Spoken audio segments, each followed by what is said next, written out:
ओम नारायणः परो व्यक्तात् अंडमव्यक्तसंभवम् अंडस्यान्तस्तिमे लोकाः सप्तद्वीपा च मेदिनी।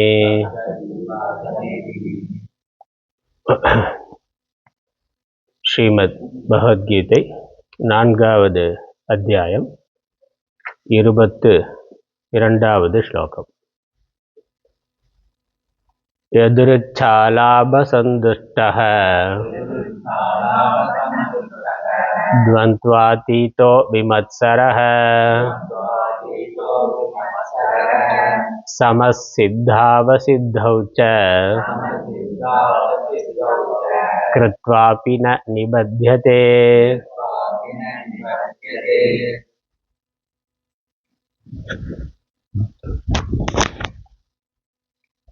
நான்காவது அத்தியாயத்தில் 18வது ஸ்லோகத்தில் ஆத்ம ஞானம் சொல்லப்பட்டது. ஆத்ம அனாத்ம விவேகமானது சொல்லப்பட்டது. ஆத்மா ஒருபொழுதும் செயல்படுவது இல்லை. அனாத்மா உடல் ஒருபொழுதும் செயலற்று இருப்பது இல்லை. இந்த விவேகம் யாருக்கு இருக்கிறதோ, ஆத்மா செயலற்றது, நான் ஆத்மா என்று யார் அறிந்திருக்கிறார்களோ அவர்களுடைய கர்மமானது இந்த ஞானமாகிய அக்னியினால் எரிக்கப்பட்டு விடுகின்றது. ஆகவே அவர்களுக்கு அந்த ஞானத்திற்கு பிறகு செய்கின்ற எந்த கர்மாவிற்கும் பலனானது ஏற்படுவது இல்லை, அவர்களை பந்தப்படுத்துவது இல்லை. பிராரப்தம் அனுபவித்து தீர்க்கப்படுகின்றது, சஞ்சிதமும் ஞானத்தினால் எரிக்கப்பட்டு விடுகின்றது. இந்த கருத்தை சொல்லிய பிறகு பகவான் இதற்கு விளக்கமாகத்தான் 19வது ஸ்லோகத்திலிருந்து 24வது ஸ்லோகம் வரைக்கும் சொல்லியிருக்கிறார். இதில் 19, 20 இந்த 2 ஸ்லோகங்கள் இல்லறத்தில் இருக்கக்கூடிய ஞானிகளை, கிரகஸ்த ஞானிகளை சொல்லுகின்றது. 21, 22 இந்த 2 ஸ்லோகங்களில் சந்நியாசி ஞானி, சந்நியாச ஆசிரமத்தில் இருக்கக்கூடிய ஞானிகளை பற்றி, அவர்களுடைய தர்மம், ஏன்னா அவர்கள் குறைந்தபட்ச கர்மாவை செய்கிறார்கள். சாரீரம் கேவலம் கர்ம, சரீரம் நிலை பெறுவதற்கு, சரீரம் இருப்பதற்கு தேவையான கர்மாக்களை மட்டும் அவர்கள் செய்கிறார்கள். அவ்வாறு செய்தாலும் அவர்கள் செய்கின்ற பொழுது நான் செய்கிறேன் என்ற எண்ணம் இல்லாமல் செய்வதனால் அதற்கான பலன் அவர்களுக்கு வருவது இல்லை. அதே போல இல்லறத்தில் இருப்பவர்களும் இந்த ஞானத்தினால பற்றை விட்டவர்களாக தங்களுடைய ஸ்வதர்மத்தை கடைபிடித்தாலும் அவர்கள் பந்தத்தை அடைவது இல்லை. திரும்ப ஏற்கனவே 19, 20 ஸ்லோகங்களில் சொன்னார். மீண்டும் அதை 23, 24வது ஸ்லோகங்களில் சொல்கிறார். ஆனால் இப்போ நம்ம பார்க்க போகிற 23வது ஸ்லோகம், அடுத்து 24வது ஸ்லோகம், ரெண்டுமே இல்லறத்தில் ஞானத்தோடு இருப்பவர்கள், இல்லற ஞானிகளை பற்றி சொல்லுகின்றது. யார்? நம்ம பற்றி தான் நம்ம சொல்லுகின்றது. பார்க்கலாம். 23வது ஸ்லோகத்துக்கு ஒரு சின்ன முகவுரை கொடுத்திருக்கிறார் ஆச்சாரியர். அந்த முகவுரையை படிக்கலாம். त्यक्त्वा कर्मफलासङ्गम् इति अनेन श्लोकेन यः प्रारब्धकर्मा सन् यदा निष्क्रिय ब्रह्मात्मदर्शन सम्पन्नः स्यात् तदा तस्य आत्मनः कर्तृकर्म प्रयोजन भावदर्शिनः अभावदर्शिनः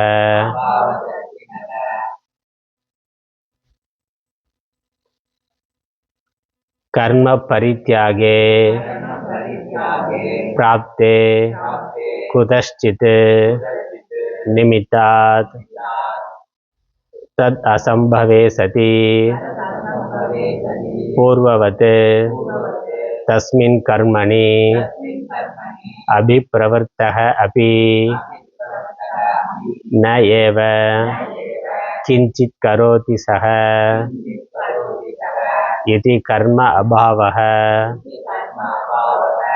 பிரதர்ஷிதஹ யஸ்ய ஏவம் கர்ம அபாவோ தர்ஷிதஹ தஸ்ய ஏவ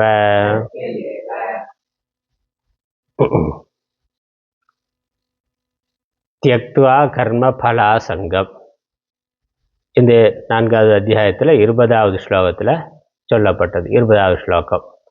இதி அனேன ஸ்லோகேன என்ற இந்த ஸ்லோகத்தினால், என்ற அந்த ஸ்லோகத்தினால், யக பிராரப்த கர்மாசன், யாருக்கு பிராரப்த கர்மாவானது இருந்து, யதா நிஷ்கிரிய பிரம்மாத்ம தர்சன சம்பன்னக சியாத், நிஷ்கிரியமாக இருக்கின்ற பிரம்மம், ஆத்மாவாக இருக்கின்ற பிரம்மம், அதனுடைய காட்சி, அதனுடைய ஞானத்தை அடைந்தவர்களாக இருந்து, ததா தஸ்ய ஆத்மனக, எப்பொழுது ஆத்மாவானது பிரம்மமாக இருக்கின்றது, பிரம்மம் எவ்விதமான செய்கையும் அற்றது என்ற ஞானத்தை உடையவராக ஆகின்றாரோ, அதான் யார் ஒருவர் ஆத்மா பிரம்மம், ஆத்மா பிரம்மம், நான் உடல் அல்ல, நான் ஆத்மா, இந்த ஆத்மா பிரம்மம், பிரம்மங்கிற பொழுது சர்வாத்மா, சகல நாமரூபங்களுக்கும் ஆதாரமாக, பிரபஞ்சத்திற்கே ஆதாரமாக இருக்கின்ற பரமாத்மா. அது எப்படிப்பட்டது? நிஷ்கிரியம், எவ்விதமான செய்கையும் அற்றது, செயல் அற்றது என்று அறிந்து கொண்டவராக, அந்த ஞானத்தை உடையவராக இருக்கின்றாரோ.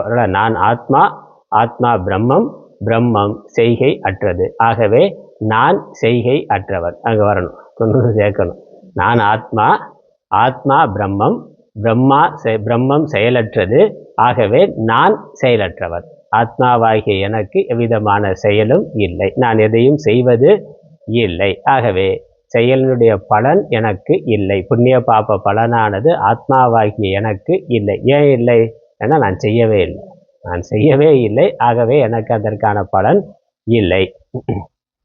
கர்த்திருவம் என்பதே இல்லை, ஆகவே போக்திருத்துவம் என்பது இல்லை என்ற ஞானத்தை அடைந்த பிறகு, ததா தஸ்ய ஆத்மனக, அப்பொழுது இந்த ஞானத்திற்கு பிறகு அவனுக்கு கர்த்திரு கர்ம பிரயோஜன அபாவ தர்ஷினக, இந்த கர்த்தா என்பதிலும் கர்ம என்பதிலும் பிரயோஜனம் ஒன்றும் இல்லை என்பதை அறிந்தவனாக, அவனுக்கு தான் கர்த்திருவங்கிறதே இல்லை, கர்த்தா என்பது இல்லை, போய்விட்டது.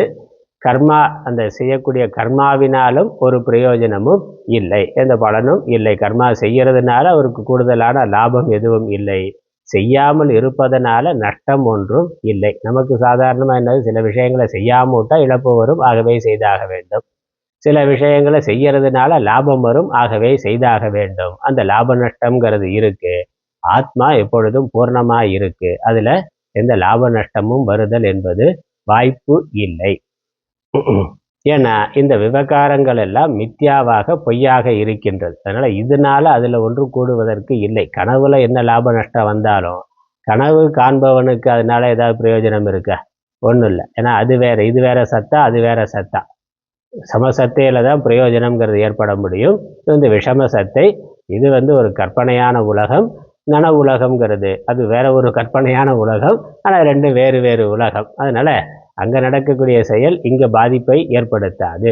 அதே போல் அதை பிராதிபாசிக்கம் வியாபகாரிக்கம்னு சொன்னால், இந்த நடைமுறை உலகம், உலக வாழ்க்கைங்கிறது வியாபகாரிக்க சத்தா, ஆத்மா பாரமார்த்திக சத்தால் இருக்கிறது. விஷம சத்தைங்கிறதுனால விவகார உலகத்தில் கிடைக்கக்கூடிய லாப நஷ்டங்களால் பாரமார்த்திகமாக பூர்ணமாக இருக்கின்ற ஆத்மாவிற்கு விதமான லாபமும் நஷ்டமும் இல்லை. அதனால் இவர் எதையும் செய்ய வேண்டியது இல்லை, எதையும் செய்ய வேண்டிய தேவை அவசியமானது இல்லை, செய்வதனால் ஒரு பயனும் இல்லை. அப்புறம் ஒன்றும் செய்ய வேண்டிய தேவையே இல்லை, பூர்ணமாக இருக்கு ஆத்மா. அப்புறம் அப்படி அதே மீறி ஏதாவது செய்தால் அதனால் ஏதாவது லாபமானா அப்படியும் எந்த லாபமும் இல்லை. அதனால் செய்ய வேண்டிய தேவையும் இல்லை, செய்வதனால் பயனொன்றும் இல்லை. அதே மாதிரி செய்யாமல் விடுறதுனால எதுவும் நஷ்டம் இல்லை. அதனால் கர்ம பிரயோஜன அபாவ தர்ஷினக, இந்த கர்த்திரு கர்ம இந்த விஷயங்கள்ல ஒரு பிரயோஜனமும் இல்லை என்பதை ஆத்ம விஷயத்துல தனக்கு ஆத்மாவாகிய தனக்கு இந்த உலக விவகாரங்களால் ஒரு பயனும் இல்லை என்பதை அறிந்து கொண்டவனுக்கு, இது அறிந்து கொண்டா என்ன ஆகுது? கர்ம பரித்தியாகே பிராப்தே. இந்த ஞானம் தெளிவா வந்தா கண்டிப்பா கர்மத்தை தியாகம் பண்றதுங்கிறது தான் சம்பவிக்கும். அதனால கர்மத்தை ஏன்னா செய்ய வேண்டிய ஒன்றும் இல்லைன்னா ஏன் செய்யணும்? வேலைக்கு போனால் ஏதாவது பசி தேவை இருக்குது, குடும்ப தேவை இருக்குது, வேலைக்கு போகணும், பணம் சம்பாதிக்கணும்னா ஒரு ஏற்கனவே நிறைய சம்பாதிச்சிட்டார், தேவையான அளவு இருக்குது, நான் ஏன் வேலைக்கு போகணும்? ஒன்றும் இல்லையே, இந்த கட்டாயமும் இல்லை, இந்த தேவையும் இல்லைன்னா வேலைக்கு போக வேண்டிய அவசியம் இல்லை. அதுக்கு மேலே அவர் போனாலும் வரக்கூடிய பொருளால் அவருக்கு ஒன்றும் லாபம் இல்லை, வராமல் போனாலும் ஒன்றும் நஷ்டம் இல்லைன்னா அப்போ என்ன பண்ணுவார்? எதுக்கு தேவையில்லாத வேலைக்கு போயிட்டு சும்மா இருக்கலான்னு வேலையை ரிசைன் தான் பண்ணுவார். வேலை செய்கிறத விட்டுட்டு சும்மா இருக்கிறத தான் பார்ப்பார். கர்ம பரித்தியாகம்ங்கிறது இயல்பாகவே வந்து விடுகிறது. கர்மாவை செய்ய வேண்டிய அவசியம். அடைந்தவர் விஷயமன் தின்று அலைவரோ பசியிலாரேனா கைவெளியில் சொல்கிறார். ஞானத்தோட பிரயோஜனத்தை சொல்லிட்டு அடைந்தவர் விஷயமன் தின்று விஷயமன் தின்று விஷயமாகிய மண்ணை தின்று அலைவரோன்னு அலைய மாட்டார். ஏன்னா பசி இல்லாரேனா, பசி இல்லைனா, பசி இல்லாதவன் சாப்பாடை தேடி அலைவானா, அலைய மாட்டான். எப்போ பசி இருக்கோ அப்போ தான் அலைவான். பசி இல்லைன்னா முன்னாடி அமிர்தமே வச்சாலும் என்னென்ன எடுத்து ஃப்ரிட்ஜில் வை, நாளைக்கு பார்த்துக்கலாம், வேண்டாம்.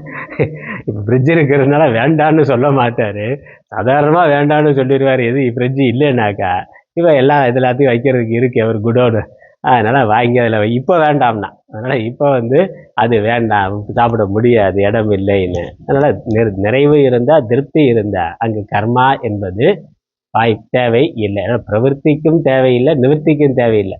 நிவர்த்திக்கும் அவசியம் இல்லை, சும்மா இருக்கிறது அப்படிங்கிறது, அவர் எங்கேயும் போகணுங்கிறது இல்லை, வேலை செய்யணுங்கிறது இல்லை, இருந்து தப்பிச்சு போகணுங்கிறதும் இல்லை, ரெண்டுக்கான தேவையுமே இல்லை.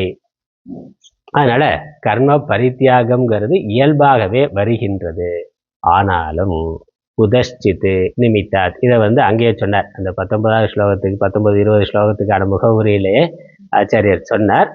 அதனால அதுவும் இல்லறத்தை பற்றி சொல்லப்பட்டது. அதனால அந்த ஸ்லோகத்தை இங்கே மேற்கோள் காட்டுறார். அது 20வது ஸ்லோகத்தை. குதஷ்சித்து நிமித்தாத், இப்படி இருந்தாலும் அதனால் அவருக்கு வேலை செய்ய வேண்டிய விதமான தேவையும் இல்லாமல் அவசியமும் இல்லாமல் கர்ம பரித்தியாகம் என்பது இயல்பாகவே வந்துவிட்டது என்றாலும் ஏதோ ஒரு காரணத்தினால், குதஷ்டித்தினாக என்ன காரணம், ஏதோ ஒரு காரணத்தினால் தது அசம்பவே சதி, அந்த கர்ம பரித்தியாகமானது செய்யப்படவில்லை, செய்ய முடியாத பொழுது, இன்னும் சன்னியாச வாழ்க்கை போகல, குடும்ப வாழ்க்கையில இருந்து அவருக்கு நிறைவு வந்து விட்டது, தேவையானது இருக்கு மனதில், புறத்தில் அதில் வரதுக்கு வாய்ப்பு இல்லை. மனதில் அவருக்கு ஞானத்தினால, குடும்ப வாழ்க்கையில இருந்தாலும் வேதாந்த சாஸ்திர சிரவணம் பண்ணி ஏதோ பூர்வ ஜென்ம புண்ணியத்தினால குரு கிடைச்சி சாஸ்திரம் கிடைச்சி அதை சிரவணமும் பண்ணி அதுவும் புரிந்தும் அது புரிந்தும் நல்லா புரிந்தும் இருக்கு. அதனால நான் ஆத்மா அகர்த்தா போக்தா அப்படிங்கிறது தெளிவாக இருக்கின்றது. அதனால இவ்வளவு வந்த பிறகும் அவருக்கு வாய்ப்பு யாக்ஞவல்கியர் மாதிரி சன்னியாசத்துக்கு போறதா, ஞான நிஷ்டைக்காக சன்னியாசத்துக்கு போகணும், கர்மாவை விட்டுட்டு சும்மா இருத்தல் என்பதுதான். ஏன்னா வீட்டில் இருந்தா இவர் சும்மா இருக்கணும்னாலும் வீட்டில் இருக்காலும் சும்மா இருக்க விட மாட்டாங்க. அதனால உண்மையிலேயே சும்மா இருக்கணும்னு நினைச்சா வீட்டில் இருந்து அது சும்மா இருக்க முடியாது. ரிட்டையர் ஆனதுக்கு அப்புறம் தான் ரொம்ப பிஸியா இருக்கிறார். வேலைக்கு போற ஒரு வேலை மட்டும்தான் இருந்தது. ரிட்டையர்ட் ஆகிட்டாக்க பேரம்பேத்திய ஸ்கூலில் கொண்டு போய் விடணும், அப்புறம் ரேஷன் கடைக்கு போயிட்டு வரணும், கரண்ட் பில்லு கட்டணும், வீட்டு தண்ணி பில்லு கட்டணும், வேற என்னெல்லாம் இருக்கோ அதெல்லாம் அவர் தான் பார்க்கணும். இன்னும் அதிகமான வேலை அப்போ தான் இருக்குது, ரிட்டையர் ஆனதுக்கு அப்புறம் தான் இருக்குது. அதனால வீட்டில் இருக்கிற வரைக்கும் அவருக்கு தேவை இல்லை என்றாலும் செய்து தான் ஆகணும்னு இருக்குது. அப்போ அவர் சும்மா இருக்கணும்னு விரும்பினா வீட்டில் இல்லாமல் ஏதாவது கோயில் குளம்னு போய் உட்காந்துடணும், இல்லை எங்கேயாவது யாத்திரை போயிடணும், இல்லை சன்னியாசியாக போயிடணும்னு. ஆனால் போக முடியாத பொழுது, அது சம்பவிக்காத பொழுது, தத்து அசம்பவே சதி, அது நடக்காத பொழுது என்ன பண்றார்? பூர்வவத்து தஸ்மின் கர்மணி அபிப்பிரவர்த்தக அபி, அவர் அதற்கு முன்னாடி எப்படி இருந்தாரோ, ஞானத்திற்கு முன்னாடி என்னெல்லாம் கர்மாவை செய்து கொண்டு இருந்தாரோ, பூர்வவத்து அதற்கு முன்னாடி என்ன செய்து இருந்தாரோ அதே போல அதே கர்மாக்களை அவர் அதில் பிரவருத்தியானது இருந்தாலும், அதே கர்மாக்களை அவர் செய்து கொண்டு இருந்தாலும் ந ஏவ கிஞ்சித்து கரோதி சக, அவர் எதையும் செய்யவில்லை. ஏன்னா அவருக்கு ஞானம் இருக்கிறதுனால முன்னாடி ஞானத்திற்கு முன்னாடி கர்மா பண்ற பொழுது நான் செய்கிறேங்கிற எண்ணத்தோட செய்தார். அந்த கர்த்திருவம்ங்கிறது இருந்தது. கர்ம பலன்ல ஒரு ஆசையானது எதிர்பார்ப்பானது இருந்தது. இப்பொழுது நான் ஆத்மா என்ற நிறைவு இருக்கிறதுனால செய்கிற பொழுது நான் செய்கிறேங்கிற எண்ணம் இல்லை.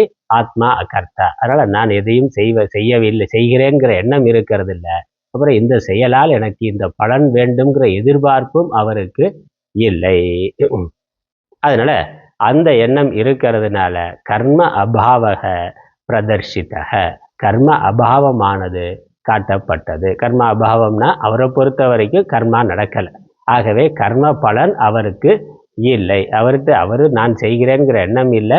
கர்ம பலன் எனக்கு வருகிறது வேண்டும்ங்கிற எதிர்பார்ப்பும் இல்லை. வந்தாலும் எனக்கு வந்திருக்கிறதுங்கிறது இல்லை.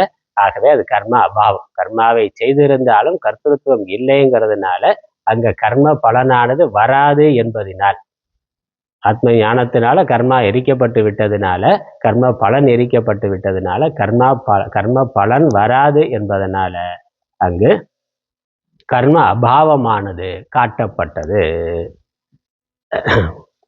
யாருக்கு? எஸ்ய ஏவம் கர்ம அபாவக தர்ஷிதக தஸ்ய ஏவ, எவனுக்கு, யாருக்கு, அந்த இல்லற ஞானிக்கு கர்ம அபாவமானது காட்டப்பட்டதோ அவருக்கு மேற்கொண்டு இன்னும் 2 ஸ்லோகத்தை சொல்றார். அதனால நடுவுல ஒரு டைவர்ஷன். 19, 20 இல்லற ஞானி பத்தி சொல்லப்பட்டது.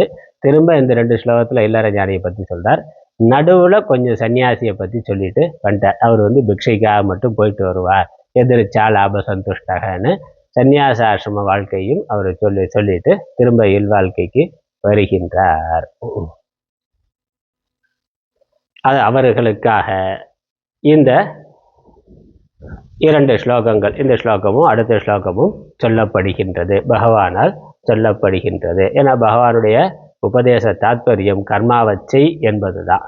ஞானம்ங்கிறது முக்கியம், ஞானத்தோட கர்மா செய் என்பது. ஆனால் ஆச்சாரியார் சந்நியாசம்ங்கிறத வலியுறுத்துவார். கிருஷ்ணர் ஏன்னா அவரும் குடும்பி, அர்ஜுனனும் கிரகஸ்த ஆசிரமம், 2 பேருமே கிரகஸ்த ஆசிரமத்தில் இருக்கிறவர்கள்.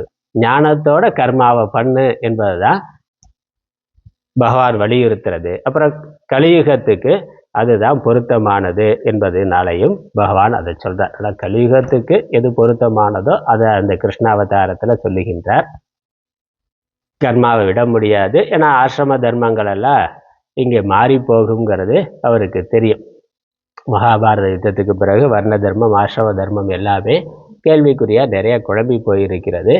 அதனால இல்லறத்தில் இருந்து கொண்டே ஞானத்தோட தர்மத்தை கடைபிடிக்கிறதுங்கிறது தான் மேலானது, அதான் எளிதானதுங்கிறது பகவானுடைய கருத்து. அதைத்தான் வலியுறுத்தி சொல்லுகின்றார். ஆகவே மீண்டும் இல்லறத்தில் இருப்பவர்களுக்காக, ஞானத்தோடு இருப்பவர்களுக்காக அவர்களை பற்றி இந்த 2 ஸ்லோகங்கள் சொல்லப்படுகின்றன. 23வது ஸ்லோகம். கத சங்கஸ்ய முக்தஸ்ய ஞானாவஸ்தித சேதசः யஜ்ஞாயாச்சரதः கர்ம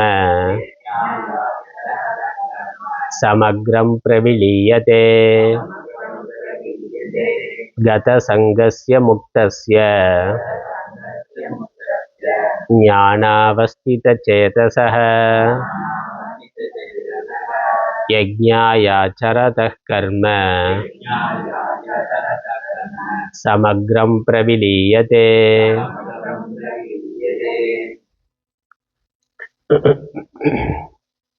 கத சங்கஸ்ய முக்தஸ்ய ஞான அவஸ்தித சேதசः யஜ்ஞாய ஆச்சரதः கர்ம சமக்ரம் பிரவிலீயதே. கத சங்கஸ்ய, சங்கம் பற்றுதல், அபிமானம், அதை விட்டவனுக்கு, அபிமானங்களை விட்டவனுக்கு. அப்போ ஷரீர அபிமானம், ஷரீரம் நான்கிற எண்ணத்தை விட்டவன். அப்போ ஆத்ம ஞானம் தெளிவாக, ஞான அவஸ்தித சேதசக அப்படின்னு சொல்லிட்டார்.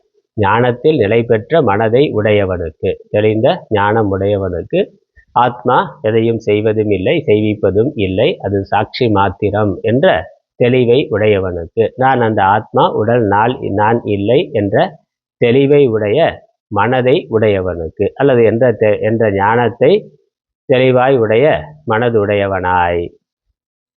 அதனால அபிமானங்களை விட்டு, இந்த ஞானத்தினால சரீர அபிமானத்தை விட்டவனாக. அதற்கு அப்புறம் அதனால முக்தசன விருப்பு வெறுப்பு முதலான மனதில் தோன்றுகின்ற காமக்ரோதாதிகளுக்கு இடம் கொடுக்காதவனாக, அதெல்லாம் என்னுடையது இல்லை என்று அதற்கான தேவைகள் இல்லாமல் விஷய ஆசைகளை விஷய இச்சைகளை விட்டு விட்டவனாக இருக்கக்கூடியவன். சரீர அபிமானத்தை விட்டவன், மனதில் விருப்பு வெறுப்பு இல்லாத ஒரு சமத்துவ நிலையை அடைந்திருக்கிறவன், தெளிவான ஆத்ம ஞானம் உடையவன்.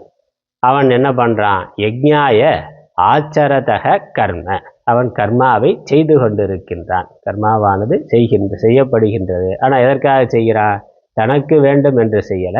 யஜ்ஞாயன ஈஸ்வர அர்ப்பணமாக, ஒரு யஜ்ஞமாக, வேள்வியாக, ஈஸ்வர ஆராதனமாக, பூஜையாக தன்னுடைய ஸ்வதர்மத்தை அவன் கடைபிடிக்கின்றான். பலன் கருதி செய்யறதில்ல. குடும்பம் பொறுப்பு என்று இருக்கு. அதனால் சமூகத்தில் இருக்கிற வரைக்கும், குடும்பத்தில் இருக்கிற வரைக்கும் நம்மை சுற்றி இருக்கக்கூடிய உறவுகளை பார்க்க வேண்டிய, அல்லது சமூகத்தில் ஒரு அந்தஸ்தான ஒரு முக்கியமான பொறுப்பில் இருக்கிற பொழுது பகவான் நமக்கு இந்த கடமையை கொடுத்திருக்கிறார், அவருக்காக நான் இதை செய்கின்றேன். ஏற்கனவே முன்னாடி 3வது அத்தியாயத்திலலாம் சொன்னார். உலக சுழற்சி, உலக இயக்கம்ங்கிறது ஒன்றை ஒன்று சார்ந்து இருக்கக்கூடியது என்று. அதனால இறைவனுடைய திட்டப்படி உலகம் நடக்கின்றது. இறைவன் எனக்கு ஒரு பொறுப்பை, கடமையை கொடுத்திருக்கின்றான், நான் அதை செய்கின்றேன். ஆனால் யஜ்ஞாய ஆச்சரதக கர்ம, அவன் யஜ்யத்தின் பொருட்டு ஈஸ்வரன் அர்ப்பணமாக, ஈஸ்வர ஆராதனமாக தன்னுடைய கடமைகளை செய்து வந்த போதிலும் சமக்ரம் பிரவிலியதே, அந்த கர்மாவானது முழுவதுமாக பலனோடு, சமக்ரம்ங்கிற போது கர்ம பலனோடு, கர்ம சமக்ரம் பிரவிலியதே, அந்த யஜ்யத்தின் பொருட்டு கர்மாவை செய்பவனுடைய கர்மாக்கள் அனைத்தும் முழுவதுமாக நசித்து போய்விடுகின்றன. கர்ம பலனோடு, அந்த கர்ம பலனோடு நசித்து போய்விடுகிறதுனா அந்த கர்ம பலன் ஏற்படுவது இல்லை. ஆகாமி கர்ம பலன் என்பது அவனுக்கு இல்லை. ஆகாமியா புதுசா வர்றது, ஏன்னா ஞானத்திற்கு பிறகு கர்மா பண்றோமே, அதனால புண்ணிய பாபம் வந்து விடுமானா எதுவும் வராது, நசித்து போய்விடும். பாஷ்யம். கத சங்கஸ்ய சர்வதஹ நிவர்த்த ஆசக்தேஹே முக்தஸ்ய நிவர்த்த தர்ம அதர்மாதி பந்தனஸ்ய ஞானாவஸ்தித சேதசஹ ஞானே ஏவ அவஸ்திதம் சேதஹ யஸ்ய சஹ அயம் ஞானாவஸ்தித சேதாஹ தஸ்ய யஜ்ஞாய யஜ்ஞ நிர்வர்த்தியர்த்தம் ஆச்சரதஹ நிர்வர்த்தயதஹ கர்ம சமக்ரம் சகாக்ரேண பலேன வர்த்தத இதி சமக்ரம் கர்ம தத் சமக்ரம் பிரவிலீயதே வினஷ்யதி இத்யர்த்தः. கத சங்கஸ்ய,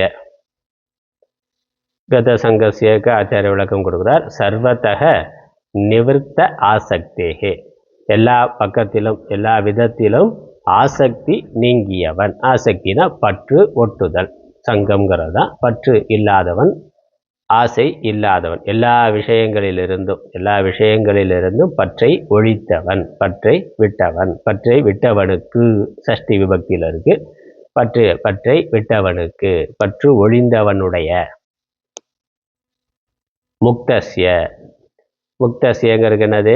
நிவர்த்த தர்ம அதர்மாதி பந்தனசிய, தர்ம அதர்மம் என்ற அந்த கர்ம தர்ம அதர்ம லட்சணங்களை உடைய எல்லா விதமான பந்தத்திலிருந்தும் விடுபட்டவன், புண்ணிய பாப்ப பலன்களிலிருந்து விடுபட்டவன்.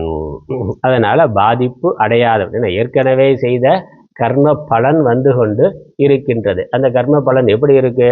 தர்ம அதர்மமா இருக்கு. தர்ம அதர்மமான ஏற்கனவே செய்த புண்ணியம் பாப்பம் அதனுடைய விளைவா இன்ப துன்பமானது வந்து கொண்டிருக்கின்றது.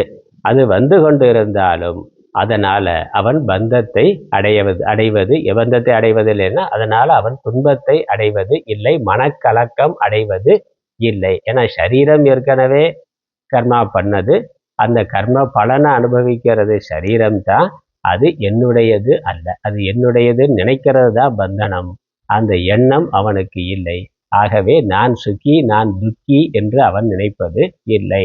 நான் இப்போ புண்ணிய பலனை அனுபவித்து கொண்டிருக்கிறேன் அல்லது பாப்ப பலனை அனுபவித்து கொண்டிருக்கிறேன் என்று அவன் நினைப்பது இல்லை. அதான் பந்தத்திலிருந்து விடுபட்ட நிலை. அதுதான் நல்லது. இன்ப துன்பமே வராதுங்கிறது இல்லை.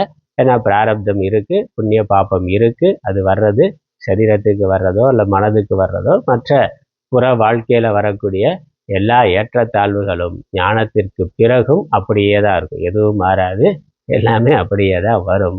மாற்றம் எங்க? அது நம்முடைய மனநிலையில வருவது எல்லாம் ஷரீரத்துக்கு. செய்தது சரீரம், பலனை அனுபவிக்கிறது சரீரம், ஆத்மா எனக்கு இல்லை. அந்த சரீரம் நான்கிற அந்த அபிமானம் நீங்கிறதுங்கிறத பந்தத்தில். ஏன்னா அந்த எண்ணம் நீங்கிட்டாலே அந்த சுகதுக்கம் நம்மை பெரிய அளவில் பாதிக்காது. உடம்போட துன்பம் உடம்புடையது என்று இருக்கும். மனதில் அதனால கலக்கம் வராது, மனதில் ஏற்றத்தாழ்வு வராது, மனதில் சலனம் வராது. மனது அதனுடைய அமைதியோடு இருக்கின்றது. மனது அதனுடைய அமைதியோடு இல்லைனாலும் அதுவும் மனசோட பிரச்சனை. மனசோட பிரச்சனை. இந்த ஞானம் தெளிவாக மனதோட சலனம் குறையும்.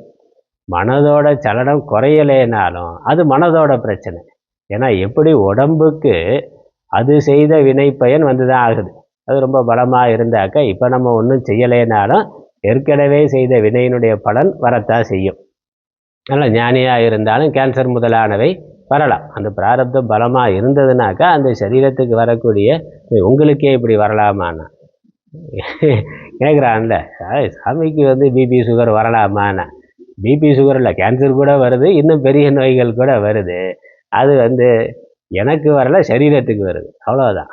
அவன் உங்களுக்கே வரலாமாண்ணா? எப்போதும் செய்தது அது இப்போ சரீரம் செய்தது சரீரத்துக்கு வருகின்றது. அல்லது புறத்தினுடைய தட்பவெப்பநிலைய மாறுபாடுக்கு தகுந்த மாதிரி, புற சூழ்நிலைக்கு தகுந்த மாதிரி சரீரத்துக்கு வரக்கூடிய ஜலதோஷம் முதலானவைகள் வரத்தான் செய்யும். எப்படி இந்த சத்துவ ரஜஸ் தமஸ் முக்குணங்களுடைய மாறுபாட்டினால, புற சூழ்நிலைகளுடைய மாறுபாட்டினால சரீரத்தினுடைய செயல்பாடுகளில் ஏற்றத்தாழ்வு வருகின்றதோ அது இயல்பு.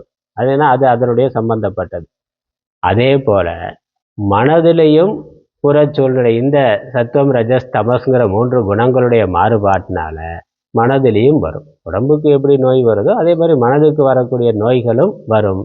ஏன்னா உடம்பால செய்த பிராரப்த வினை பயன் உடம்புக்கு வரும், வாக்கால செய்தது வாக்குக்கு வரும், மனதால செய்தது மனதுக்கு வரும். அதான் சாஸ்திரம் சொல்லும். எந்த கரணத்தினால ஒரு புண்ணியத்தையோ பாபத்தையோ ஒருவன் செய்திருக்கிறானோ அதனுடைய பலனை அந்த கரணத்தின் வாயிலாகவே அனுபவிப்பான் என்பதுதான்.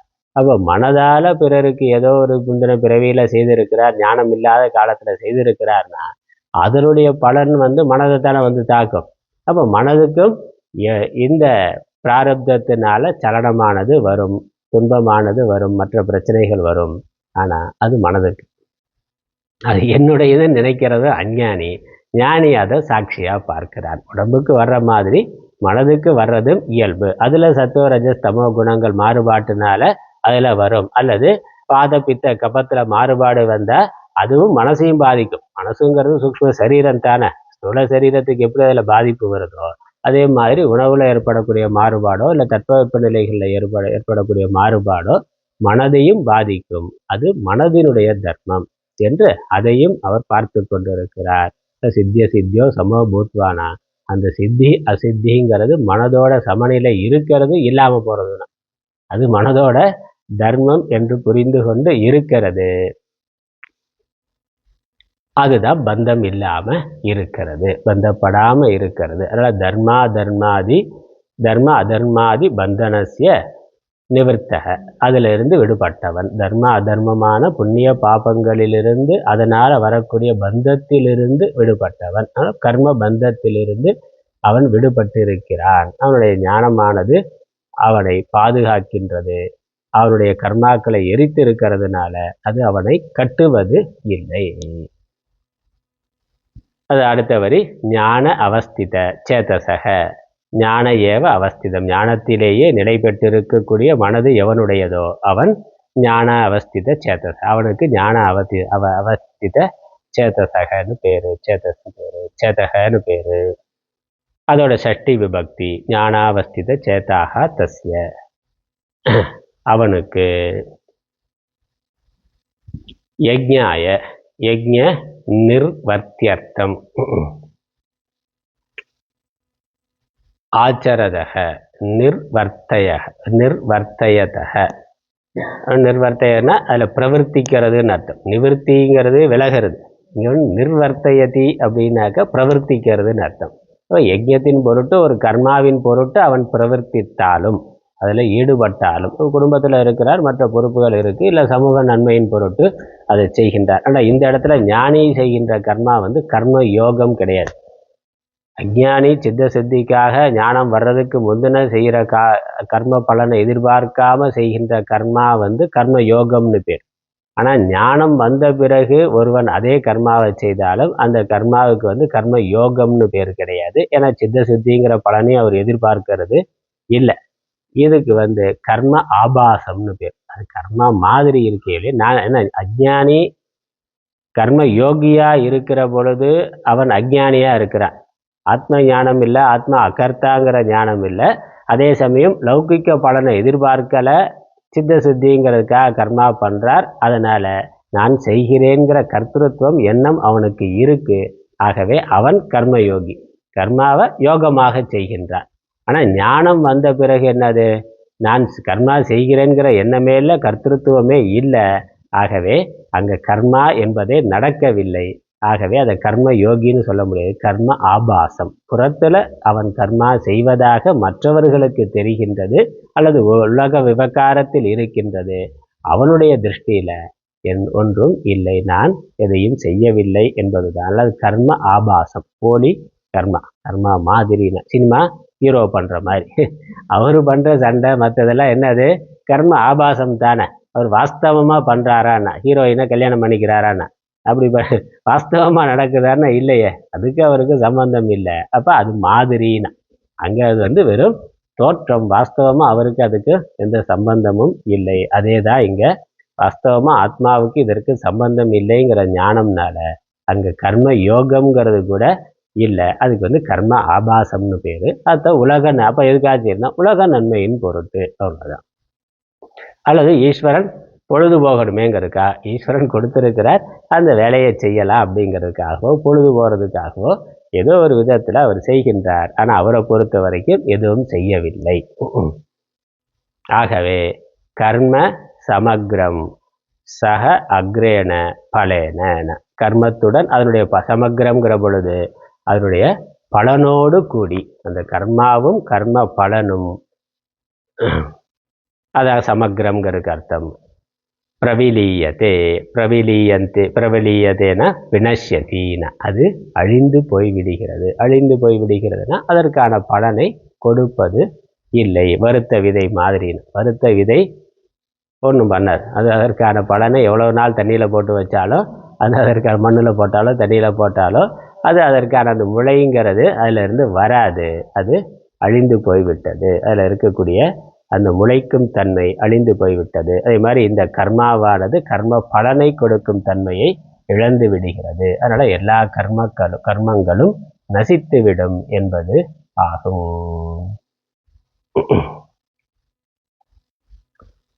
அதற்கப்புறம் அது எப்படி ஆகும் அப்படிங்கிறதுக்காக ஒரு அழகான விளக்கம் கொடுக்கிறார். அடுத்த ஸ்லோகம் பிரபலமான ஸ்லோகம், நமக்கு எல்லோருக்கும் தெரிந்த ஒரு ஸ்லோகம், பிரம்மார்ப்பணம் பிரம்மஹவிஹி.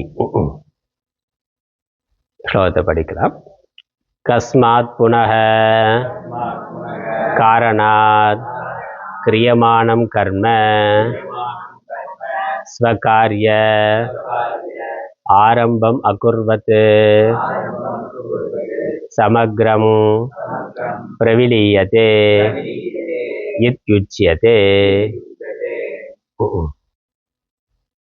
எதனால் இந்த எல்லா கர்மாக்களும் தன்னுடைய பலனை கொடுக்காமலே அழிந்து போய் விடுகிறது என்று சொல்லப்பட்டது. அதற்கு விளக்கம் போன ஸ்லோகத்தில் சொன்னதுக்கான விளக்கமாக இந்த ஸ்லோகத்தை சொல்கிறார்.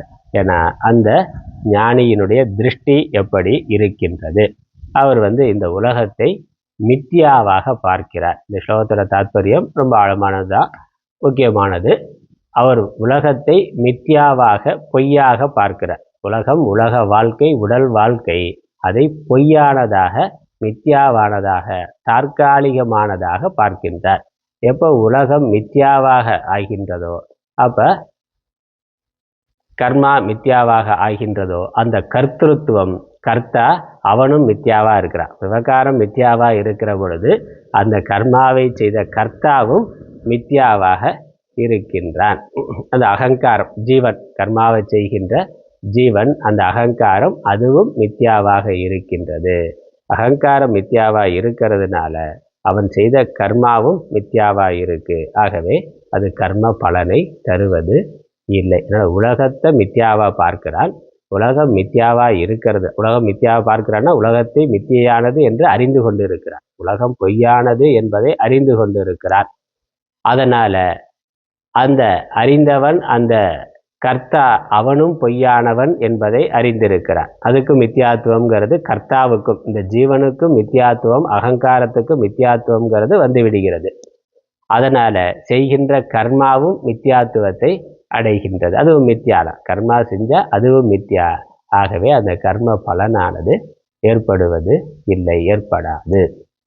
எப்படி கனவு உலகம் பொய் என்று விழித்தவுடனே தெரிந்து விடுகிறது. கனவு உலகம் பொய்னா அந்த கனவு உலகத்தில் இருந்து அங்கே ஒரு நான் இருந்தானே, அந்த கனவு உலகத்துக்குள்ளே ஒரு நான் இருந்தது, அந்த நான்கிறதும் பொய். அந்த நான் பொய், அந்த உலகமும் பொய்னா அங்கே செய்த கர்மாவும் பொய், அங்கே இருந்து பண்ண விவகாரமும் பொய். அதற்கு ஏதாவது பலன் வந்தால் அந்த பலனும் பொய். அந்த பலனும் அந்த கனவுலேயே வந்திருக்கலாம், ஏதோ ஒரு பலன் வந்திருக்கலாம், அந்த பலனும் பொய்யானது. ஆகவே அது எதுவும் இல்லை. ஆகவே அது நசித்து விட்டதாக ஆகிவிடுகிறது. இதெல்லாம் பொய்னா எது உண்மைனா அது இதெல்லாம் மித்தியாவாக பார்க்கிறதுனா எங்கே சத்தியம் என்ன இருக்குது? ஆத்மா சத்தியம். இந்த பொய்யெல்லாம் சத்தியமான பிரம்மத்தின் மேலே கல்பிக்கப்பட்டிருக்கின்றதுங்கிற அந்த சத்தியத்தை பற்றிய ஞானமும் அவனுக்கு இருக்கிறது. ஆத்மா பிரம்மம், அதுவே மித்தியாவான உலகமாக தோன்றி கொண்டிருக்கிறது. ஏன்னா மித்தியானாக்கா அது ஒரு தற்காலிகமான தோற்றத்தில் இருக்கிறதுன்னு பொருள். ஒரு பொருள் இல்லவே இருக்கிறதுனா அது சத்து இருக்கு, இல்லவே இல்லைன்னா அசத்து. அசத்துனா அது கண்ணிலேயே தெரியாது, தோற்றத்திலேயே இல்லை. உதாரணம் சொன்னால் முயற்கொம்பு, குதிரை கொம்பெல்லாம். முதல் கொம்பு இருக்கான சசவிஷானம்ங்கிறது இல்லவே இல்லை, அது அசத்து. அசத்துனா இல்லவே இல்லை, கண்ணுக்கும் தெரியாது, யாரும் முயற்கொம்பை பார்த்தவர்கள் இல்லை, அதனால் அது அசத்து. முயல் தெரியும், முயல் இருக்குது, ஆனால் முயற்கொம்புங்கிறது இல்லை. அப்போ முயல் சத்து, முயற்கொம்புங்கிறது அசத்து, அது இல்லவே இல்லை. ஆனால் இந்த காணல் நீர் சத்தா அசத்தானா? காணல் நீர் கண்ணுக்கு தெரிகிறது. அசத்துன்னு சொன்னாக்கா அது தெரியவே கூடாது. கண்ணுக்கு தெரியுதுங்கிறதுனால அதை சத்துன்னு சொல்லலாமான்னா சத்துன்னு சொல்ல முடியாது. ஏன்னா பக்கத்தில் போய் ஆராய்ந்து பார்த்தா அது இல்லாமல் போயிடுது. அதனால் இல்லாமல் ஆராய்ந்து பார்க்கிற பொழுது இல்லாமல் போகிறதுனால அசத்து, கண்ணுக்கு தெரியறதுனால சத்து. இந்த குரூப்லேயும் சேர்க்க முடியாது, அந்த குரூப்லேயும் சேர்க்க முடியாது. சத்தாக இருந்தாக்கா ஆராய்ந்து பார்க்கிற பொழுது இல்லாமல் போகக்கூடாது, உண்மையிலே இருக்கணும். அது ஆராய்ந்து பார்க்கிற பொழுது இல்லாமல் போகிறதுனால அது சத்துன்னு சொல்வதற்கு இல்லை. அசத்துனாக்கா இப்போ முயற்கொம்பு மாதிரியான, முயற்கொம்பு தெரியவே தெரியாது, இது தெரியுது. இப்போ இதுக்கு அதுக்கு ஒரு வித்தியாசம் இருக்குது. முயற்கொம்புக்கும் இந்த காணல் நீருக்கு ஒரு வித்தியாசம் இருக்குது. அது காட்சியில் தெரிகிறது. முயற்கொம்பு காட்சியில் தெரியவே இல்லை, காணல் நீர் காட்சியில் தெரிகிறது. அப்போ இதுக்கு அதுக்கு வேறுபடுத்தி நம்ம சொல்றதுக்கு ஒரு வார்த்தை வேணும். அதான் மித்யா. மித்யாங்கிற வார்த்தை அங்கே தான் வருது. ஏன் வருது? நாங்கள் நம்ம வேதாந்தத்தில் மித்யாங்கிறத சொல்கிறோம். மற்ற சித்தாந்தங்களில் மற்ற சாங்கியம் நியாயம்லாம் மித்யாங்கிற வார்த்தையே அவர்கள் அசத்து தான். ஒன்று இருக்கு இல்லை, ரெண்டு தான். அது என்ன மூணாவதாக ஒரு கேட்டகிரின்னு கேட்குறான். ஒன்று ஒரு பொருள் இருக்கணும், இல்லை இல்லாமல் இருக்கணும். ஆனால் நம்ம என்ன சொல்கிறோம்? இப்போ காணல் நீருக்கும் உயர்கொம்புக்கும் என்ன வித்தியாசம்? அது தெரியவே இல்லை, அதனால் அசத்து. ஓகே. உண்மையிலேயே இருக்குன்னா முயல் இருக்குது தெரியுது, தண்ணீர் இருக்குது தெரியுது. இந்த காணல் நீர் தெரியுது ஆனால் இல்லைன்னா, அப்போ இந்த ரெண்டு குரூப்புக்குள்ளே அது கொண்டு வர முடியலையே. அப்படி எது இருக்கோ அதை மித்யான்னு சொல்லுகின்றோம். அதனால் இந்த சரீரம் உலகம், அப்போ ஒரு மித்யாவான ஒரு தோற்றம் வரணும்னா, மித்யாவாக ஒன்று தெரியணும்னா அதற்கு ஒரு ஆதாரம் இருக்கணும். ஒரு கல்பிதம் தெரியணும்னா அங்கே ஒரு ஆதாரம் இருந்தால் தான் ஒரு கல்பிதம் தெரியணும். ஒரு சத்வஸ்து இருந்தால் தான் அதன் மேலே மித்யாவான பொய்யான ஒரு தோற்றம் வரும். இப்போ நகை வேணும் அப்படின்னா நகை எங்கே வரும்? நகைங்கிறது ஒரு கல்பனை வடிவம். கல்பனை வடிவத்தை காற்றுல பண்ண முடியுமா? அப்போ நகை வேணும்னா அதுக்கு ஒரு அடிப்படையான ஒரு தங்கம்ங்கிறது வேணும். தங்கமோ வெள்ளியோ ஒரு ஆதாரமான ஒரு பொருள் வேணும். அதன் மேலே தான் அந்த கற்பனையை நம்ம கொண்டு வர முடியும். இது மாதிரி காணல் நீர்னு ஒரு தோற்றம் தெரியணும்னாக்க அங்கே ஒரு மறுபூமி இருக்கணும், அது தெரியணும். கயிற்று பாம்புனா, அப்போ பாம்புங்கிற ஒரு வித்தியாவான ஒரு தோற்றம் தெரியணும்னாக்கா அங்கே கயிறுங்கிற ஒரு ஆதாரமானது இருக்கணும். கயிறுங்கிற ஆதாரமே இல்லை அப்படின்னாக்கா பாம்புங்கிற தோற்றம் தெரியாது, பாம்புங்கிறதே தெரியாது. அப்போ கல்பனை வரணும்னா கல்பனைக்கு ஆதாரமான ஏதோ ஒரு தோற்றம் இருக்கணும். பேய்னா, இப்போ பேய் திடீர்னு பேயை பார்க்க முடியுமான்னு? இப்போ பேயை பார்க்கறதுக்கு ஏதோ ஒரு அசைவு, அரை இருட்டில் எதையோ பார்க்கிறா, ஒரு மரக்கிளை அசையுது, அது ஏதோ பேய் இருக்குது அப்படின்னா ஏதோ ஒரு ஆதாரம் இருக்கணும். அது மாதிரி இந்த உலகம் மித்யா அப்படின்னு இவர் புரிந்து கொள்ளுகிறார்னா, மித்யாவான உலகம், பொய்யான உலகம், தோற்றமான உலகம் எதன் மேல தோன்றி கொண்டிருக்கிறது? இந்த தோற்றத்திற்கு ஆதாரமாக எது இருக்கின்றதுங்கிறது வருது. உலகத்தை அசத்துன்னு நாம சொல்லலை, அது இல்லவே இல்லைன்னு சொல்லலை, அது சூன்யவாதம். பௌத்தர்கள் அப்படி சொல்கிறோம். அப்படி சூன்யவாதம் இல்லவே இல்லைன்னா இருக்கிற உடம்பு என்ன, உலகம் என்ன, அதுலேருந்து வரக்கூடிய இன்ப துன்ப சம்சாரம்லாம் என்ன, அது ஒரு அனுபவத்தில் இருந்து கொண்டு தானே இருக்கு. அதனால அது நம்ம இல்லவே இல்லைன்னு சொல்லலை. இந்த அத்வைதத்தை சரியாக புரிந்து கொள்ளாத துவைத்திகள் தான் இதை நம்ம மித்தியான்னு சொல்கிறத, அசத்துன்னு சொல்கிறத அவங்களால புரிந்து கொள்ள முடியல. அது அவங்களால எப்படி அப்படி கண்ணுக்கு முன்னாடி இருக்குது, அனுபவத்தில் இருக்குது, சுகத்துக்கம் வருதே, இது எப்படி இல்லவே இல்லைன்னு சொல்ல முடியும் அப்படிங்கிறது அவர்களுடைய ஒரு முக்கியமான கேள்வியாக இருக்கு. நம்ம இல்லவே இல்லைன்னு சொல்லலை, இருக்கு ஆனால் இல்லைன்னு சொல்கிறோம். அது இருக்க மாதிரி இல்லவே இல்லைன்னு சொல்கிற ஆளு சூன்யவாதி. அவன் இல்லவே இல்லை, புத்தியில தான் இருக்குது வெளியே தெரியுதுங்கிறான். அது புத்தியில் இருக்கிறதான் வெளியே தெரியுதே வெளியே அது உண்மையிலே இல்லவே இல்லைன்னு அவன் சொல்கிறான். நாம் அப்படி சொல்லலை, இருக்கு, இருக்கிற மாதிரி இருக்கு, ஆனால் உண்மையில் இல்லை. அப்போ உண்மையில் இருக்கிறது என்ன? இருக்குங்கிற அந்த தோற்றத்திற்கு ஆதாரமாக ஒரு சத்வஸ்து இருக்கின்றது. பாம்புங்கிற தோற்றத்திற்கு ஆதாரமாக கயிறுங்கிற ஒன்று இருக்கு. காணல் நீர்ங்கிற தோற்றத்திற்கு ஆதாரமா அங்கே மறுபூமின்னு ஒன்று இருக்கின்றது. ஆகவே இந்த உலகம் மித்யா என்று ஆத்ம அனாத்ம விவேகம் செய்கிறவன் புரிந்து கொள்ளுகிறான். அப்ப இந்த மித்யாவான உலகத்திற்கு ஆதாரமா எது இருக்கிறது என்றால் ஆத்மா இருக்கின்றது. ஆத்மாங்கிற ஒரு சத்வஸ்து இருக்கு, அதன் மேல இந்த அனாத்மாங்கிற சரீரம் கல்பிக்கப்பட்டிருக்கின்றது. பிரம்மம் என்ற ஒரு சத்வஸ்து இருக்கு, அதன் மேல இந்த உலகம் என்ற தோற்றமானது கல்பிக்கப்பட்டிருக்கின்றது. எது மாதிரி? மண்ணு பானை மாதிரி மண்ணுங்கிற ஒரு பொருள் இருக்கு, அதன் மேல பானைகள்ங்கிற தோற்றங்கள் கல்பிக்கப்படுகின்றன. தங்கம்ங்கிற ஒரு பொருள் இருக்கு, அதற்கு மேல நகைகள்ங்கிற தோற்றங்கள் கல்பிக்கப்படுகின்றன. தண்ணீர்னு ஒரு பொருள் இருக்கு, அதன் மேல நாமரூபங்கள், அலைகள், நீர்க்குமிழிகள், நுரைகள், இவைகள் தோற்றமாக வருகின்றன. ஆனால் ஒன்று அது நம்ம கல்பித்து வரலாம், அல்லது ஈஸ்வர கல்பனையா இருக்கலாம். வயிற்றுல பாம்பு பார்க்கிறவனுடைய கல்பனையா இருக்கு, அது ஜீவ சிருஷ்டி. தண்ணீர்ல அலைங்கிறது ஈஸ்வர சிருஷ்டி, அது இருக்கு. அப்படி இருந்தாலும் அது தோற்றம் தான். அலைங்கிறது ஒரு தோற்றம் தானே ஒழிய தண்ணீருக்கு வேறான ஒரு பொருள் அல்ல. அலை இல்லாம தண்ணீர் இருக்கும், ஒரு நிமித்தத்தினால ஒரு அலைங்கிறது ஏற்படுகிறது. அதே மாதிரி இந்த உலகம்ங்கிறது ஒரு நிமித்தத்தினால மாயையினால ஒரு தோற்றமாக ஏற்பட்டிருக்கின்றது. ஆதாரமாக இருப்பது பிரம்மம், அது சத்வஸ்து. அதனால வாச்சாரம்பணம் விகாரோ நாமதேயம் மிருத்திகா இத்தியவ சத்தியம்னா மண்ணு சத்தியமானது, அந்த பானை முதலானவைகள் நாமரூப மாத்திரம். அது மாதிரி இந்த உலகம்ங்கிறது நாமரூப மாத்திரம், ஆதாரமான பிரம்மம் சத்தியம். ஒரு சத்தியம் பலவாக தோன்றிக் கொண்டிருக்கின்றது. ஒரு தங்கமான காரண காரியம் வந்துரு இங்க கல்பனைங்கிற பொழுது மித்யா தோற்றங்கள் அநேகமா இருக்கலாம், பலவா இருக்கலாம். ஆனா சத்தியமான வஸ்து, சத்தியமான பொருள் ஒன்றுதான், ஒரே தங்கம் தான். அதன் மேல கல்பனையா நம்ம எத்தனை வடிவங்கள் எப்படி எப்படியெல்லாம் டிசைன் பண்றோமோ அது பண்ண முடியும். அது நம்மளுடைய கல்பனா சக்தியை பொறுத்தது. அதனால அந்த ஆதாரமான தங்கத்திற்கு எவ்விதமான குறையும் இல்லை, மாறுபாடு இல்லை. அது பலவாக ஆகிவிடுவது இல்லை. ஒரு காரணத்திலிருந்து காரியங்கள் பல தோன்றுகின்ற பொழுது அந்த காரணமும் பலவாக ஆகிவிடுவது இல்லை. காரணம் ஒன்றாகவே இருக்கின்றது, காரியங்கள் பலவா வருகின்றன. அந்த காரணம் சத்தியமாக, அதனால ஏக்கம் அநேகம், காரணம் ஏக்கம், காரியங்கள் அநேகம். அப்புறம் காரணம் சத்தியம், காரியம் மித்யா. காரணம் நித்தியம், காரியம் அனித்தியம். அனித்தியம்னா அந்த தோற்றம்ங்கிறது ஒரு குறிப்பிட்ட காலத்துக்கு தற்காலிகமாக இருக்கு, அது தோன்றுவதற்கு முன்னாடி இல்லை, இன்னொரு காலத்தில் அழிந்து விடுகிறது. அதனால அது அனித்தியம், அந்த தோற்றம். இது நித்தியம் அனித்தியம், சத்தியம் மித்யா, ஏக்கம் அநேகம். இது இதே மாதிரி ஆத்மா அல்லது பிரம்மம். இந்த பிரம்மம், அதன் மேல பிரம்மம் காரணமா இருக்கு, உலகம் காரியமாக இருக்கின்றது. அப்ப பிரம்மம் சத்தியம், உலகம் மித்யா.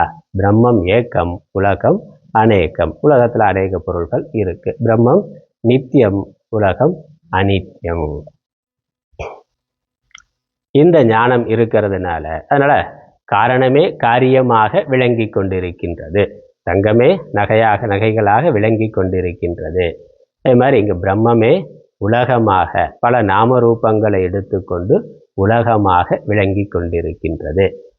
நகை காரியத்தை பார்க்கிற பொழுது அதற்கான காரணத்தை பார்க்கறதுக்கு நம்ம எங்க போகணும்? எங்கேயும் போவேனா, காரணத்தை பார்க்கிற காரியத்தை பார்க்கிற பொழுது காரணத்தை பற்றிய விவேகம் இருந்தா காரணம் தெரியும், விவேகம் இல்லைன்னா காரியம் மட்டும் தெரியும். அதனால அங்க ஞானம்ங்கிறது தான். அஞ்ஞானம் இருக்கிற பொழுது காரியம் மட்டும் தெரிகின்றது, காரணம் தெரிந்து கொண்டுதான் இருக்கு. ஞானத்தினால அது தெரிவது இல்லை. ஞானம் வர்ற பொழுது காரணமும் தெரிகிறது, காரியமும் தெரிகின்றது. ஆனால் காரியம் சத்தியத்துவம் உடையதாக தெரியவில்லை. பெரும் தோற்றமாக அந்த காரியத்தில் நம்முடைய ஃபோக்கஸே போகிறதில்லை. அதனால் காரியம்ங்கிறது தெரியவே இல்லைன்னு கூட சொல்லலாம். குழந்தைய கடைக்கு போகிற பொழுது கூட்டு போனால் அந்த குருவி ரொட்டி இருக்கே, இப்போ இருக்கான்னு தெரியல, அந்த நம்ம காலத்தில் குருவி ரொட்டி ஒரே மைதா மாவில் பல விதமாக யானை குதிரை அது இதில் அநேக உருவம் வச்சுருப்பான். அந்த குழந்தை என்ன கேட்கும், எனக்கு இதாக வேணும், குதிரை தான் வேணும், யானை தான் வேணும், சிங்கம் தான் வேணும்னா. அப்போ அதுக்கு உள்ள என்ன இருக்குங்கிறத விட அந்த வடிவம்ங்கிறது தான் ஃபோக்கஸ்டாக தெரியுது, அதைத்தான் அது பார்க்குது. கொஞ்ச நேரம் அதை வச்சு விளையாண்டுட்டு அப்புறம் உள்ளே போட்டுரும், அது வேற. ஆனால் இப்போ நமக்கு கடைக்காரருக்கோ பெரியவர்களுக்கோ என்னது, ஒரே பொருள் தான், அது உள்ளே இருக்கிறது ஒரே பொருள் தான். அதை பற்றி விவேகம் இல்லாத குழந்தை இந்த டிசைன் நல்ல டிசைன், இது வேணும் அது வேண்டான்னு சொல்லி அதில் விருப்பை காட்டுகின்றது. உண்மையிலே உள்ளே இருக்கிறது ஒரே மூலப்பொருள் தான். அதே தான் குழந்தையா இருக்கிற பொழுது, அது வளர்கின்ற பொழுது துணிக்கடைக்கு போனால் இந்த டிசைன் வேணாம், இந்த சேலை வேண்டாம், அந்த சேலை வேணும், இந்த நகை வேண்டாம், இது ஓல்டு மாடல், இது நியூ மாடல், எல்லாமே என்னது, எல்லாம் நாம ரூபந்தான். உள்ளே இருக்கிறது ஒரே மெட்டீரியல் தான், ஒரே காட்டன் தான். அதை பல கலரில் பல டிசைனில் அவன் வச்சிருக்கிறான். இந்த டிசைன் வேணாம், அந்த டிசைன் வேணாம், 10 கடை 100 கடை ஏறி இறங்கி அப்புறம் ஏதோ ஒன்று வாங்குறோம்னா பொருள் ஒன்றே ஒன்று தான், ஒரே பொருள் தான். நம்மளுடைய கவனம் அதில் மட்டும் இருக்கின்றது. ஞானம் இருக்கிற பொழுது மூலப்பொருள்ல கவனம் இருக்கு, அதுல எந்த விதமான ஏற்றத்தாழ்வும் இல்லை. அதேதான், அதுதான் மரத்தை மறைத்தது மாமத யானை, மரத்தில் மறைந்தது மாமத யானைன்னா. பரத்தை மறைத்தன பார்முதல் பூதங்கள், பரத்தில் மறைந்தன பார்முதல் பூதங்களேனா. மரத்தை பார்த்தா அங்க யானை தெரியல. ஒரு மரத்தினால யானை செய்யப்பட்டு இருந்தது, ரொம்ப அழகா பெயிண்ட் பண்ணி ரொம்ப வச்சிருந்தான். குழந்தை பார்த்த உடனே ஆகா யானைனா. யானை தூரமா பார்த்தா அப்படியே அதே வடிவத்துல இருக்கு, அதே கருப்பு நிறத்துல இருக்கு யானை. பக்கத்துல போய் பார்த்தா அது யானை இல்லை, மரம். இப்போ மரத்தை பற்றிய விவேகம் இல்லாத பொழுது அங்கே யானைங்கிற தோற்றமானது இருக்கின்றது. அதனால பக்கத்தில் போகிறதுக்கு பயமாக இருக்குது. அதெல்லாம் இருக்கு. பக்கத்தில் போய் யானையை பார்த்த உடனே அது யானை இல்லை, மரம் என்று தெரிகின்றது. மரம் என்று தெரிந்த பிறகு அதுக்கப்புறம் யானைங்கிறது பயமுறுத்துறதா இருக்காது. யானைங்கிறது தோற்றத்தில் இருக்கலாம், ஆனால் அது அச்சுறுத்துவதாக இருக்காது.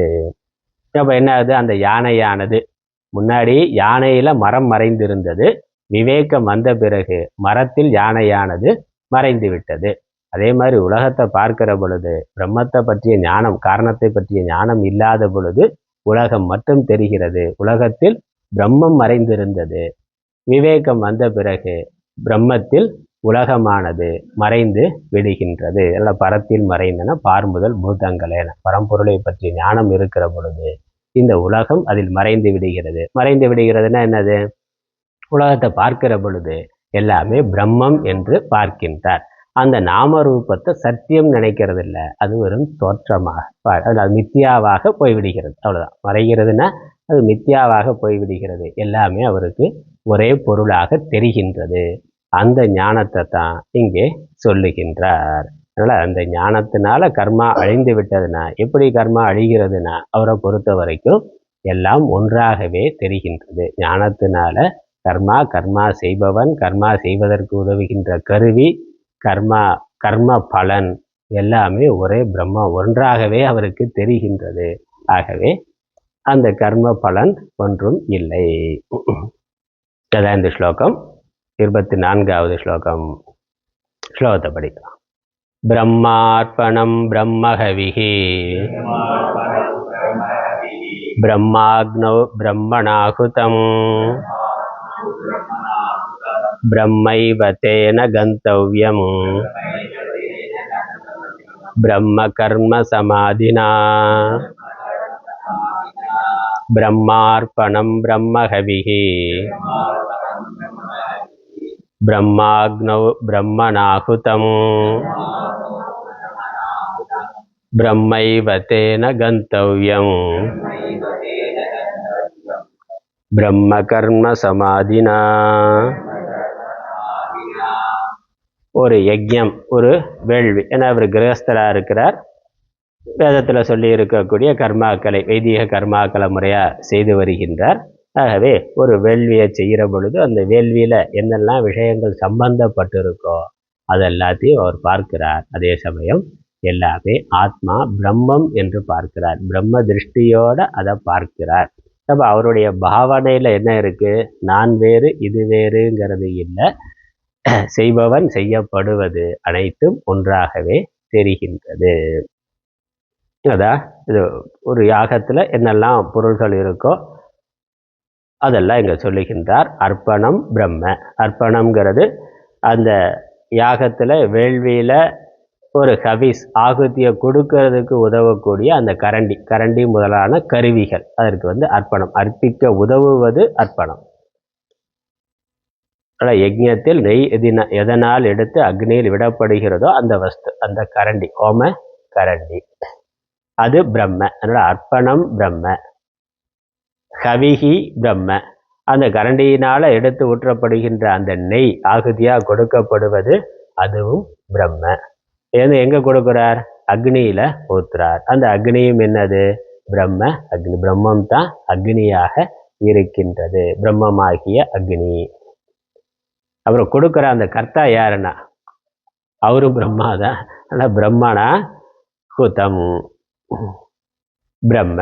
அந்த யஜ்ஞ கர்த்தாவாகிய பிரம்மத்தினாலேயே ஹுதம்ங்கிறது ஹோமம், அது செய்யப்படுகின்ற அந்த ஹோமமானது பிரம்ம. அதுவும் ஹோமமும் பிரம்மம். ஹோமத்தை செய்கிறவனும் பிரம்மம், அவனால் செய்யப்படுகின்ற ஹோமமும் பிரம்மம். அந்த ஹோமம் செய்வதற்கு உதவியாக இருக்கக்கூடிய அக்னி, நெய், அந்த கரண்டி முதலானவை அனைத்தும் பிரம்மமே, அனைத்தும் ஒன்றே என்று அவர் பார்க்கிறார்.